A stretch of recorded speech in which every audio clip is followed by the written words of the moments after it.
Hey guys, welcome to the Bookish Banter. I'm Annie Baxter. And I'm Laura Eakin. And today we're going to talk about our top reads for 2023. And then we'll do our honorable mentions and then the books that did not do so hot. We DNF'd. We hated. We strongly disliked. We strongly disliked them. We wanted to throw them in the garbage, put them in the disposal.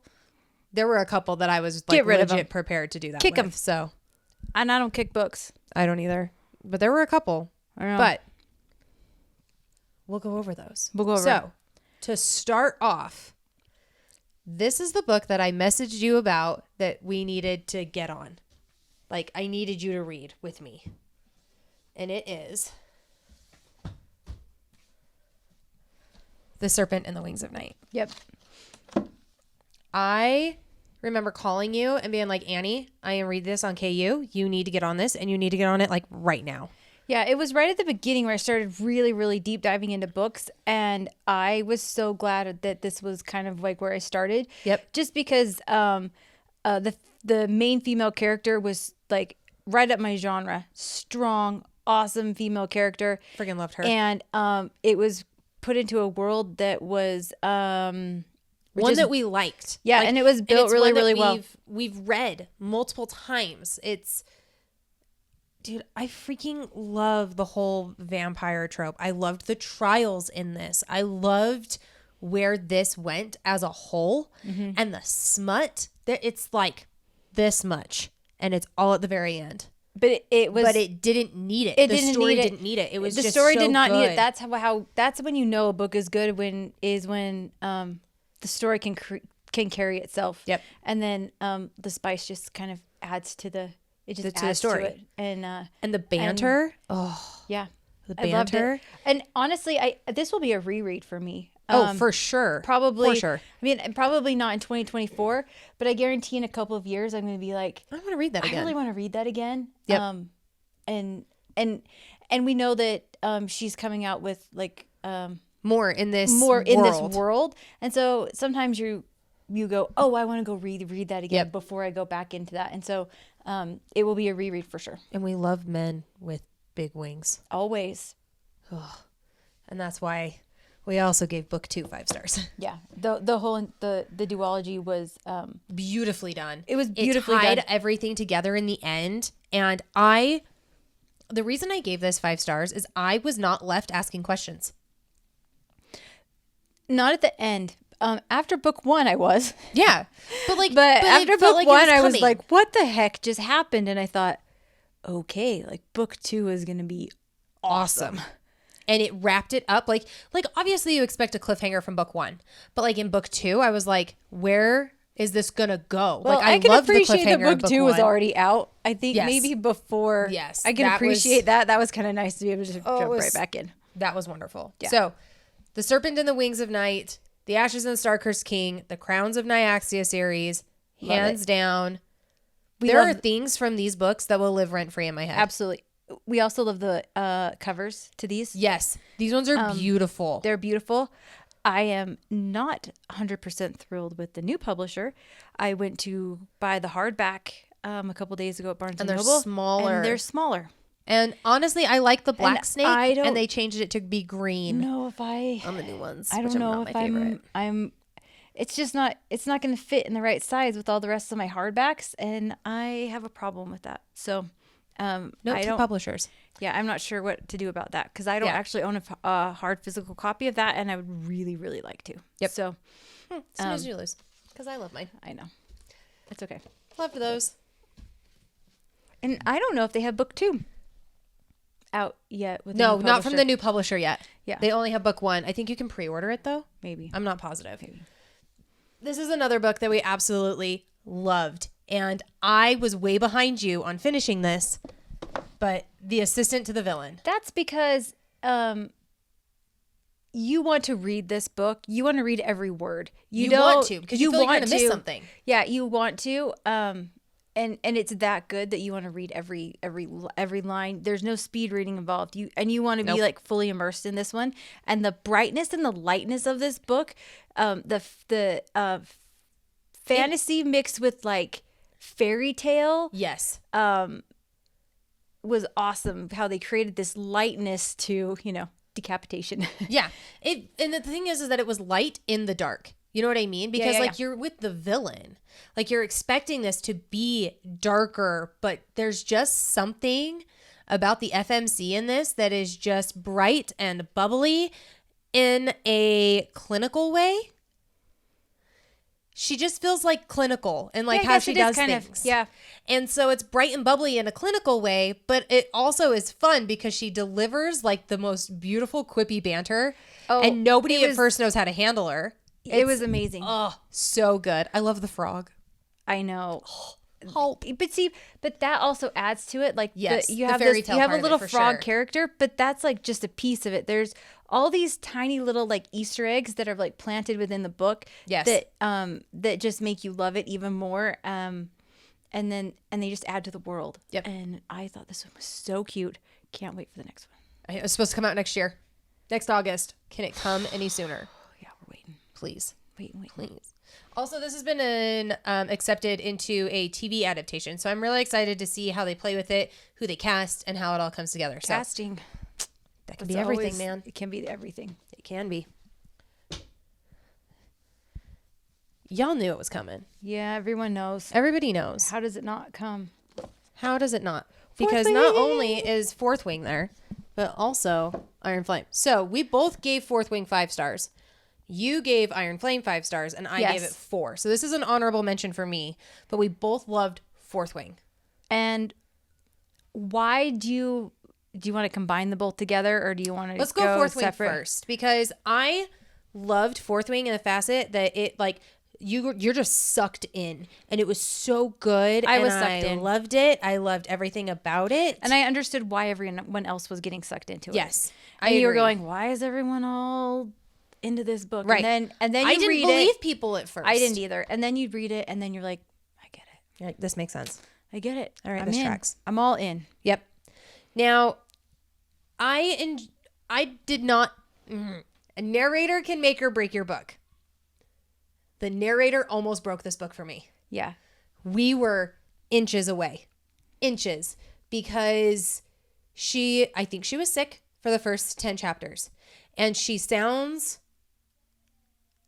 off. It's like she makes her sound too young. There's like a quality in there. I didn't like her male character voices. That's not to say she doesn't do a good job for other books, but the narrator for me just didn't I just felt capitalize on it just felt a little too young for me, for like the age group that they were going with. And I feel like there was some more I mean, they weren't grown up, but things happening in the school, but it was like I mean, they're in their early 20s. They're also dealing with like death. I mean, they were dealing with like killing people. Like they were dealing with there's some heavy things heavy things, and I felt like the narration just sounded like too young for like maybe some of the experiences that they were having. And my husband won't listen to it.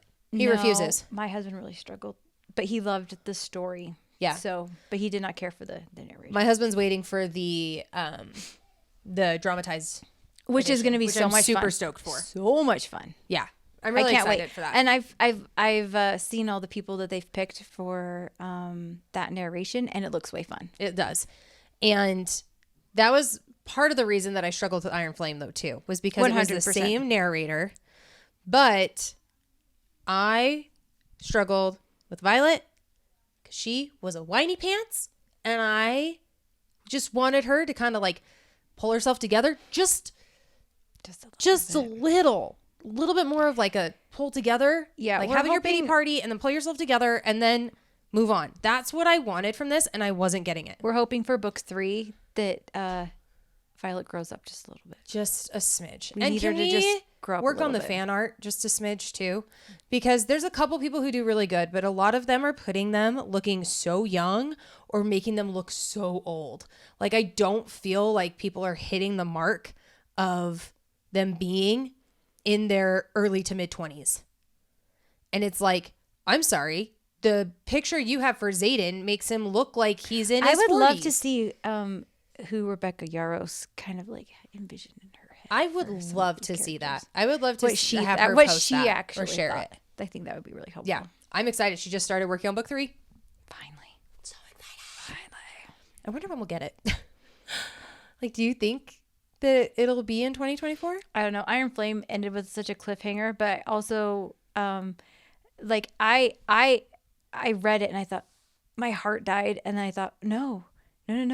This is so cool. It's expanding. This just shows you like the world and how cool the next story is going to be. Do you know what I mean? Legit. And I mean, I'm excited for it. I think it'll be awesome. Me too. I'm excited to see where this goes. Now, I will say I was not impressed with how they published Iron Flame. You were really upset about I was rather upset with the whole misprint and everything else. It actually makes it very hard for me to want to order things from Entangled Publishing right now, because how many more things are going to have the errors that it did for Iron Flame? Well, like, is anything else going to have that problem? I don't know if we've ever really seen anything have that many errors. So the question is, was it just done too fast? Like there were obviously some problems, and I just wanted the book. So I was kind of like, I don't really care. Just give me the book. I just want to read it. Yeah. I only had 2 problems. So I'm happy about that. I only had the misprint on the title page, and I'm missing my dragon on chapter 17. But other than that, I'm okay with my copy.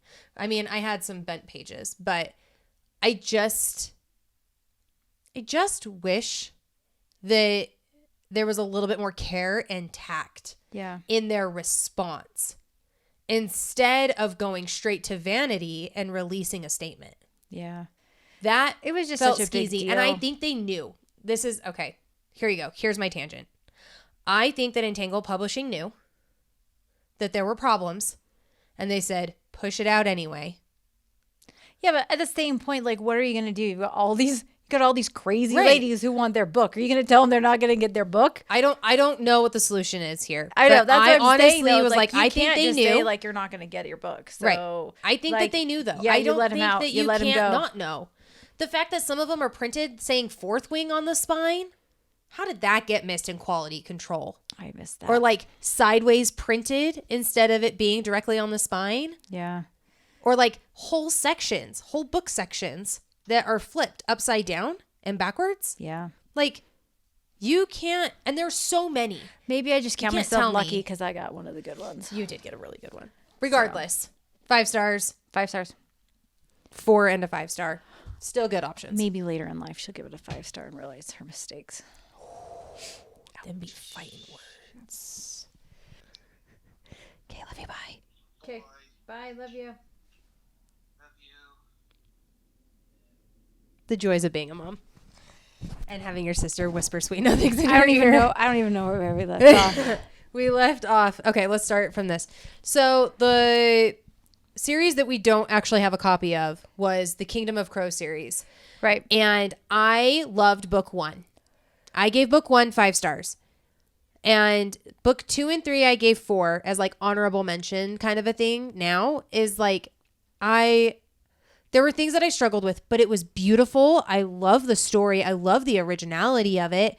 I love the crows. I love the serpents. I love everything about it. I think that's why I liked it, is because it brought in, like you said, the crows and the serpents, and then, but they also had fairies, and then changelings. Yeah. And humans and all the other things. Like it literally covered most bases without being overbearing.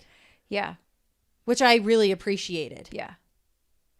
I loved the whole dynamic of the 5 crows and how they all played in, and I love the king. So I do love the king. I love the king. He got a little gooey for me at the end, though. He did get a little ooey gooey, but some girls like that ooey gooey. I know. I just wanted his character to stay strong with the people, and then be gooey with her. Mm-hmm. And he got a little bit too soft. Yeah. Because like I fell in love with his hardness in book 1. Yeah. Nice. But I really just kind of wish that there was Well, and I 5-starred all the books, and mostly just because I thought it was just a really, really great, well-rounded, thought-out series and story. And me too. I really enjoyed it. Yeah. So let's start with the ones that you gave 5 stars. There's a couple that you don't have here, and one of those was The Sun Serpent. And the Sun Serpent series. The Sun Serpent series by Geneva Monroe. I can't rave enough about her. I mean, I'm in love with her. I just think she is a fantastic writer. She wrote Sun Serpent and Star Spear, and I thought it was something that I had never heard before, and it had just enough epicness. Is that a word? Just enough drama, and it had a great magic system that was all set up. And I just thought it was really, really well thought out.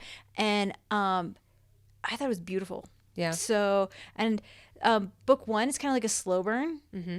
And book 2, it's not a slow burn. Yeah. It wipes it is not a slow burn, and it makes the slow burn worth it. And then she wrote another one called Dark Oz. And that's an honorable mention for me. We read, not together. I read it first, and then I said, you have got to read this. Yep. It is in your, it's just right up your alley, and you're going to love it.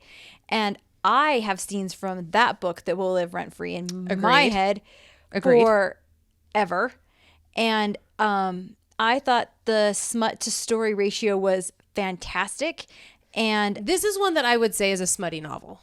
Oh, it's a smutty novel for sure. She makes no qualms about that. Like, no. That's what it is. It is downright and dirty, and I friggin' loved it. I loved it. I did too.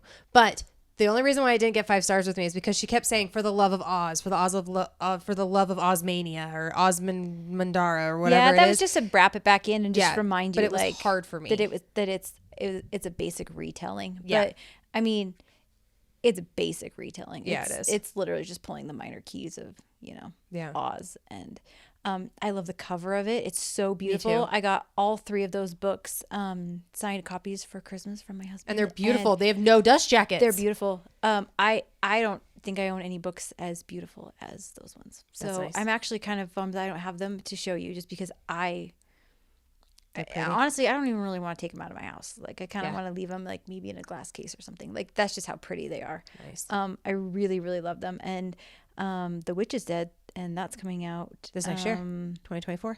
Yeah, February 9th. So sweet. I think she has people reading her arcs right now. Okay, what other? So you have a couple here now. Yeah. That you actually gave 5 stars. I do. And I think the only one I have 2 that I just really want to talk about. And I think one would be the Hurricane Wars. And this is staying with me now because I'm going to leave this here for you that to I read. need this, and I need to read it soon. Yeah, it has this this feel of like I don't even know. I almost don't even know how to like describe the feeling of it, because it's just so original that I've never read anything quite like it. And the love story in it is beautiful, and it's kind of like a enemies to lovers, and they I would even maybe call it like forced proximity a little bit. And ooh, I do like that. I know. I think that it has a little bit of like political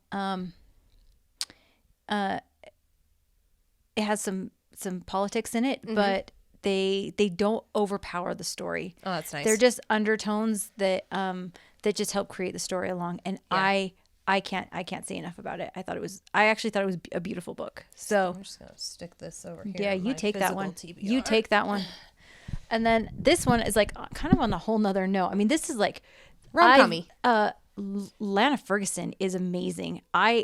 This book was funny, fun, rom-com, lighthearted. I mean, it's got elements of like OnlyFans. I can't, my brain. OnlyFans. And it carries out through the whole book, and it's so cool. There are scenes in this that are also will live rent free in my brain. I love when a book can do that for me. It has genuine smut that is like, it's so good. And it's happy too. Yeah. Do you know? And it has drama, but not such high drama that you can't just enjoy the story, enjoy the spice. Like, and That's it's good. just kind of like an easy read. She has another one out called The Fake Mate, and I only gave that a 4 stars, but it still had that same kind of that Ferguson feel to it, and I really, really enjoyed this one. So that's also coming into my physical TBR. You get to take that one. Those are ones I need to read this next year. Yeah. I have 3 other ones that, well, technically 4 that I also gave 5 stars. So I reread all of the Fever series at the very beginning of this year. So I read all 11 because I found that book 11 had come out and I panicked. That's no easy feat. It's not. So I read or listened, because I did Audible. I did all 11 books, and I gave 5 stars to the first book and the last book because they just hit. That's funny. Even with the ones that live rent free in my head, like Priya, like, let me just tell you what, man, if you have not read this series, please do yourself the favor and just hunker down for the 11 books and get it in. That's if a you lot. can read That's a freaking big Throne commitment. of Glass and everything by Sarah J. Maas, then you can make a commitment, man. You can read through there. You can. It's beautiful. Switching speeds, though. I also gave this one 5 stars. This is my Grumpy Sunshine rom-com. Yeah. And this is It Happened One Summer by Tessa Bailey, and I absolutely loved this. This was like a breath of fresh air and just sunshine. It was beautiful. Yeah, I loved it. It was so good. And it flowed really well. It was like billionaire daughter meets fisherman. Yeah, it was great. And it was so well done. And the flow just felt right. Rent-free scenes. It is what it is. And I am here for it. Yeah, and I mean, I need to move into the next one, which is Hook, Line, and Sinker. Hook, Line, and Sinker. That one goes right and there, I'm really excited to move into that one. And this is my last 5-star read. Wretched by the Miss Emily McIntyre. Which is funny because that's like another Oz. It is another Oz one. It's another Oz We're doing retelling. a whole lot of retellings this year. Yeah, but I mean, not even they're not the same. No, they're not. But this one, well, kinda. Mafia, drug lord. I guess you're right. Yeah, I guess you're right. Yeah, but they're you're right. different. But they're different. And I mean, this is Emily McIntyre. This is Emily She's McIntyre. Fantastic. Love Emily McIntyre. This one has smut. Smut to plot ratio. And this one, just like Dark Oz, are like... Which, I mean, there. And both the authors are beautiful. completely unapologetic to what's in it. And I freaking love what it. you're reading. And that is where that's awesome. Yep. Loved this. Absolutely loved this. All of hers are 4-star reads. But this one was a 5-star read for me. Hands down. For sure. So those are our top reads. Oh, no, I had one more. How to Defeat a Demon King in 10 Easy Steps. Which I have not ventured into. Quick, but easy I will. Audible. It was a 5-hour Audible, and it was so much fun. It's like D&D. And it was the best palate cleanser. Yeah.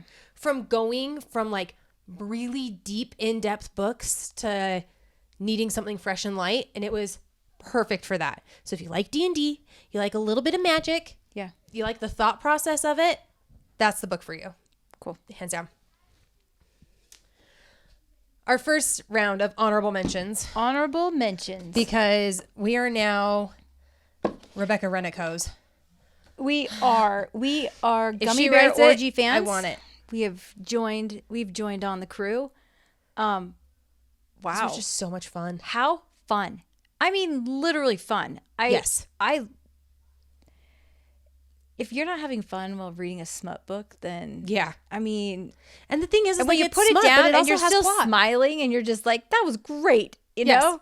And then you're ready to move on to the next. Like, yep. I love that. I love it. Yep. And I like when I have one that's got enough spice that I can tell other people to read it and be like, you're gonna really enjoy this, without it being like dark. You know what I mean? Because sometimes there's a good handful of people that can't handle that level of darkness. Yeah. And this is that in between series. This is that kind of set of books that's like got just the right amount of spice. That's like, I mean, to me, these are spicier than like Tessa Bailey's. Yes, I would agree with that. Yeah, they're spicier than Tessa Bailey. They go just that extra little that little extra little step. And it's so fun though. I mean, the fan art that Rebecca Reddick has with this stuff it is not safe for work. It is not safe for work. But these are also their special editions where like the print inside of them is the color of the book. Which is so fun. Which is way fun. I've never seen an author do that. So she has one coming out in March. Yep. That's called Just My Luck. I can't wait for it. I'm so freaking stoked. Yeah. And these are like my prides. Well, and I think she mentioned she mentioned in a newsletter that she's got like she's planning on putting out like 2 books a year. So she's got Just My Luck, and then she's gonna I don't think she's mentioned what the next one is, but that she plans on putting like two out a year, and that's like just perfect for her pace. Yeah, for her writing pace. Honestly, I like that because I just think it means that you're actually putting like enough attention into the books that you're doing instead of putting like new ones out like every 3 months, and you're going, how are these people putting out books every 3 months? Seriously, like, I agree with that. So these ones are also some of our favorites. I also brought mine, and the only reason I brought mine, they're freaking signed. Actually, I want to order one of these ones. So she has her Belladonna is not only is it signed, but it has the special hardback. Like the special. No, take your dust jacket off. Look how pretty the dust jacket. I know. I want this version because my foxglove has that. Yeah, they're so pretty. I don't want to ruin anything. I mean, they literally make me giddy inside. They're beautiful. I mean, if we had sprayed edges, it would be like even better. But let me tell you, this is chef's kiss, man. Yeah, they're so beautiful. These ones were beautifully written. They're beautifully YA. I love them. Yeah. And I think okay, rub it in a little bit more. I know. I think that these were fun. We love Adeline Grace online. She just has a great way of writing and a great charisma about her in general, just like the way she portrays herself, which I've absolutely loved. And I think it's beautiful. I mean, I've said this before, but like the first few pages of Foxglove are like a song. It's beautiful. Yeah, and it was just like lyrically beautiful together. And you got some isn't that pretty fan art? I know. Ugh, these were so good. Wisteria comes out in August? I think it's August, actually. I think it's August. And that'll wrap up this trilogy. If it's only going to be a trilogy, I don't know. We'll have to see. I wouldn't mind it going a little more. I wouldn't either. I think if they pull another person in, I think it would need another person. Yeah, you may have to. But yeah, those ones, I love those. And then the other series, which we just had a discussion about this right before we recorded, that we're changing to 5 stars. And we're going to change it. The Bargainer series by Lara Thalassa. Because we sat here and talked about it, and it was like, why have we not given this 5? We rave about it all the time. And we talk about it. I've told so many people about it, and I'm like, you have to get on this. You have to get on this. That's a 5-star read. Yeah. If you are so sucked into it and you are just like completely telling everybody about it, that's 5 stars to me. And we're still talking about it like months down the line. Yeah. Like that's when you know. That's when you know. So that's when we gave the entire series 4 stars. I'm going back and I'm giving all 4 books 5 stars. Yeah. Because let me tell you what, man. Desmond Flynn. He's hot. Oh, he's great. He's hot. I love Desmond Flynn. And he stays harsh through the entire thing.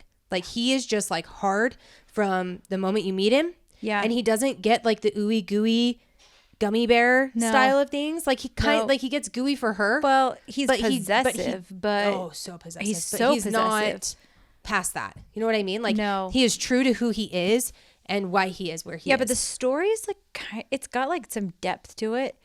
And you find out like why he in the 2.5 book. The 2.5 book is so good. Never have I read a story that actually complemented the actual book. Yeah, that half book actually added. It wasn't just like remember. I know things. you were like, I don't know if I need to read it, and I was and you were like, no, you need to freaking read this. And in the Audible version, it's just a male voice. He did a fantastic job. And let me tell you, that I had butterflies through the whole entire book. I had butterflies because the narrator was amazing. Yep. And it actually made me a little bit sad to go into to start listening to the 4th book because I had to go because that male wasn't didn't have the same male narrator. Can we get more duet narrations? Duet narrations. This is what we need. Please. We need duet narrations, please. Please. it made me kind of bummed because I read Rhapsodic, and then I listened into then we found it on Audible. A Strange Hem, and I thought, oh no, like I don't feel the same way about Desmond Flynn as I did just because of the narration, but it did for me. It didn't change the story. I thought it was fantastic. Yeah. That's when a narrator can also make or break. Yeah. So we're going to go back. We're changing that. We're going to call that a 5-star. 5 stars. And those are all of our 5-star reads and our honorable mentions. But now we're going to talk about the ones that did not make the cut. Did not make the cut. And we actually don't have that many. No, but the ones that didn't make it, we have very strong feelings about. And I think you should. Like if this isn't just like, these are not just like 1 star or 2 stars. These are like, hell no, let DNF, it go. Real rough. Kick it to the curb.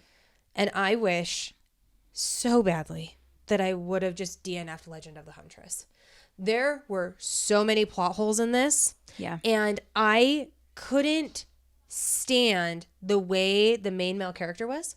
He was so mean. And he felt manipulative to an extent too. Yeah.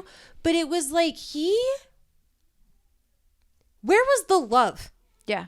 Because all of a sudden they're like, but we love each other. I was like, wait a second. How? What the heck? What happened? And then the main female character is supposed to be gaining the love of the people because she's supposed to be of the people. And we're like, what did you do for the people? Yeah. What did you do to gain the loyalty what did you do of to all gain these that? people that are like trying to fight for you? And then it was like they didn't fight for it. And then all of a sudden there was plot holes about like, oh, we're jumping here and then we're jumping here and then we're jumping here. The whole story did not flow. And then the end I couldn't with the wolf. I was mad. I was so mad. It was. I DNF'd the rest of the series. It was bad. You couldn't pay me enough. No, to continue it. And you even had book 2. The narrator. You had book 2, and you're just like, I can't. Are we even going to do this? And nope. I had to think about it for a minute. Like, am I going to do this? Because I've had the second book make the first book worth it, and I did not book feel 1 did not even feel worth it to continue. I was like, and it was bigger.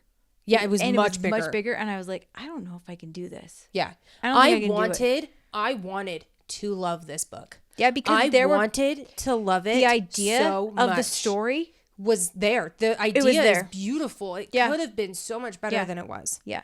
But I really struggled with it. Yeah. Now the narrator was Amanda Lee Cobb. I freaking love Amanda Lee Cobb. Yeah, I thought the narrator was amazing narrator.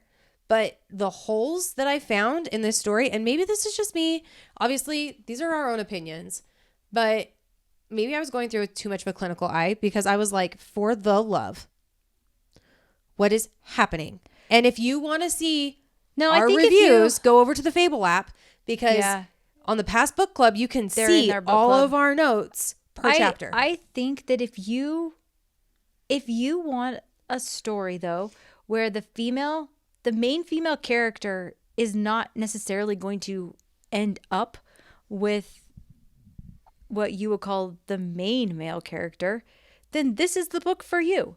Like the way that it ended was like asshole cornholio. And I kept going, how did we get here? Yeah. How did we get here? Yeah. How did we get here? Why are we on this long adventure? Like, it was bad. How did we end up at his house? It was bad. With his mother and like, what's going on? It was very hard. Very hard. And I really hate even being like so. I hate being so critical. So critical. So don't remember our opinions. And like, it's hard because like, it just was that rough for me. It was hard. But another one that was really hard for me, I did give this one 3 stars. Because I think if I had read it in a different time frame, I would have been okay. But unpopular bookish opinion. Yeah. Divine Rivals was not it for me.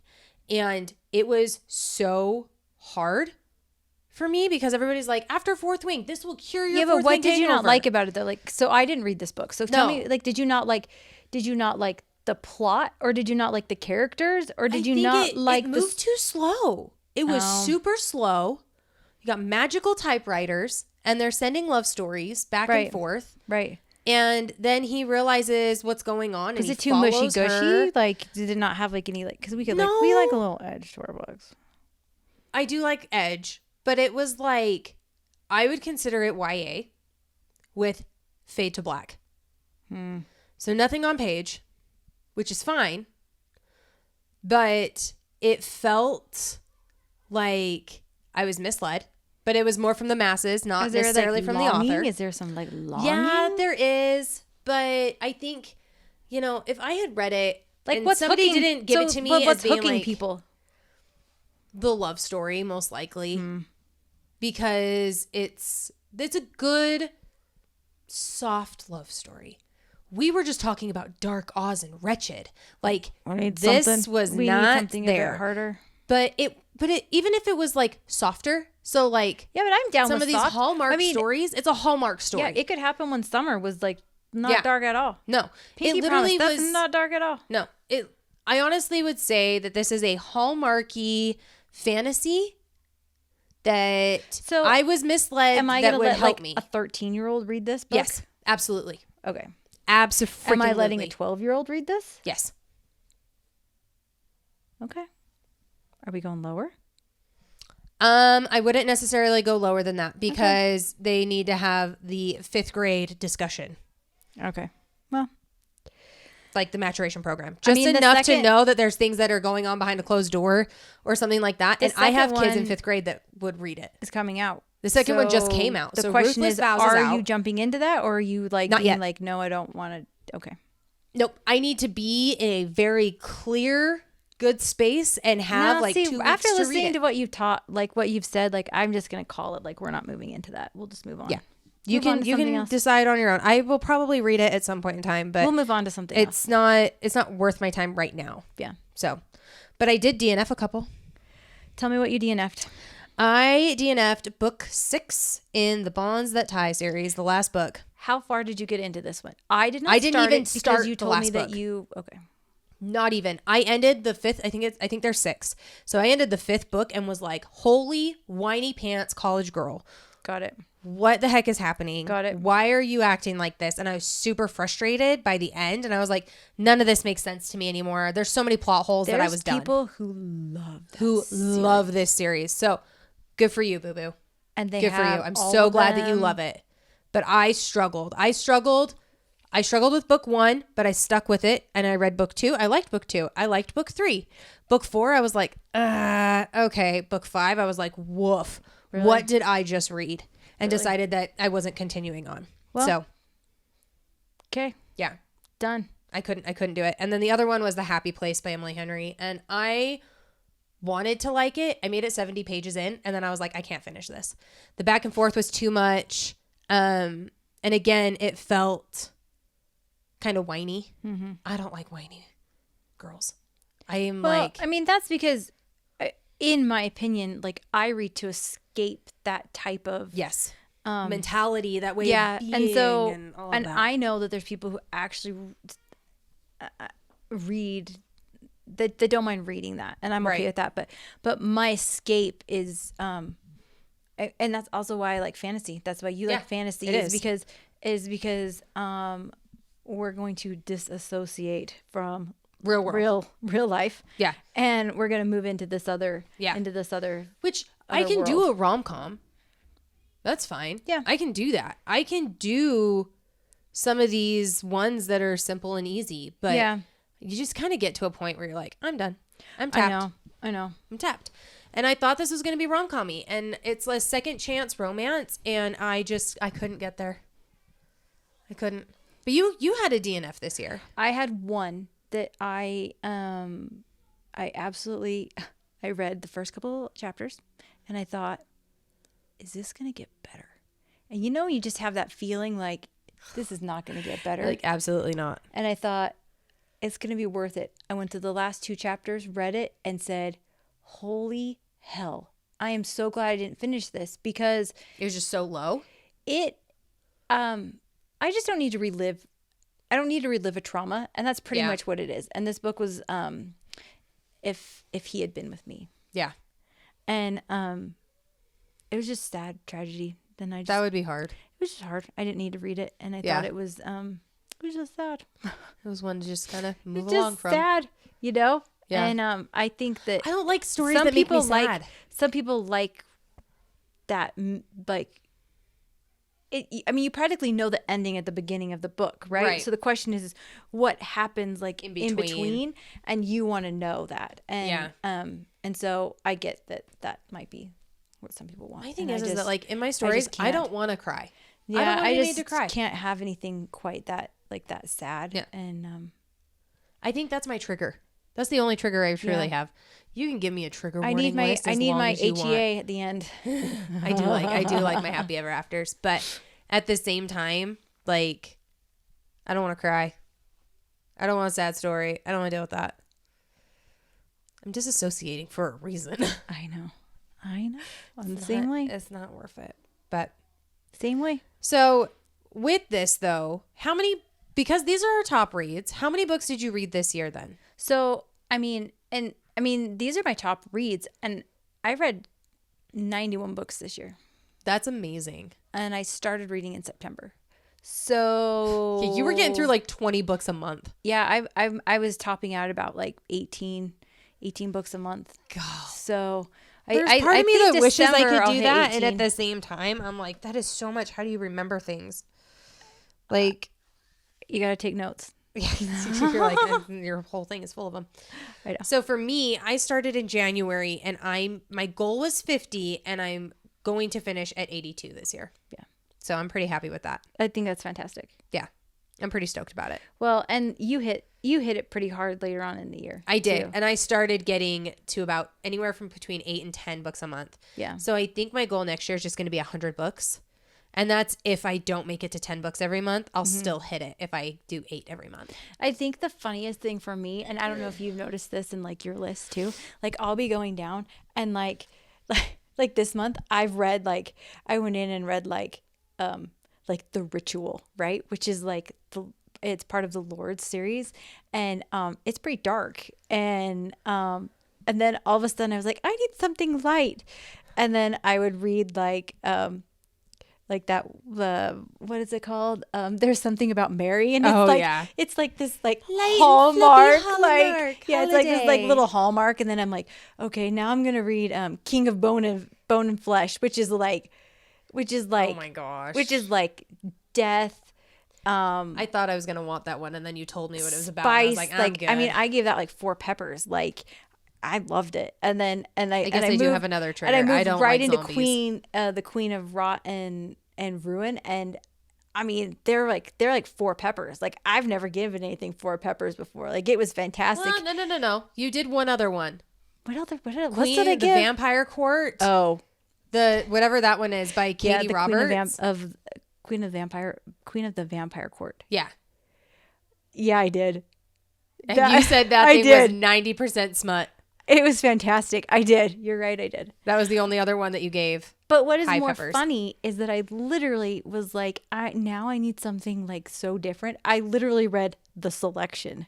Like, that's right. It's like I jumped right in. I'm like, it's like, who does this? Like, I went in and by the way, I didn't really love it, but I like jumped in and I was like, I wonder why. I know. After when like, I should read these. I have had these forever, and I'm like, I could just breeze through them, and then, but I don't know if your list looked like that too, though, where you were kind of just like hopping all over the place and stuff. You were like, all over the place. But I think that's just, it just goes to show that like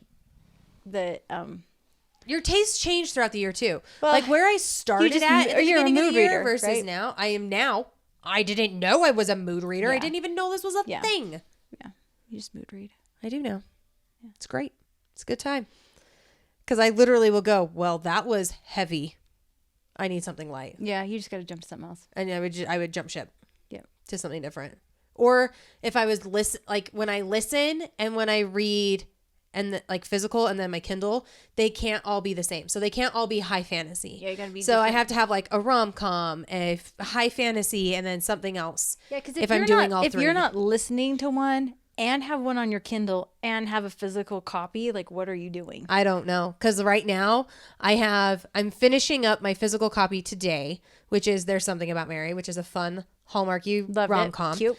And then I'm going into my Kindle, where it's Same Time Next Year by Tessa Bailey. It's supposed to be like a New Year's read. And I'm currently listening to Hunger of the Gods by John Gwynne. Yeah, you've got a total mix there. Epic, high fantasy with Vikings. And listen, if you can read a John Gwynne book, I give you props. Those words are hard, and they are Viking words. And I'm like, I'm good. I am a listener of John Gwynne. So it's an audible. Audible through and through. And book 3 of that comes out later part of next year too. So I'm like, let's wrap this up.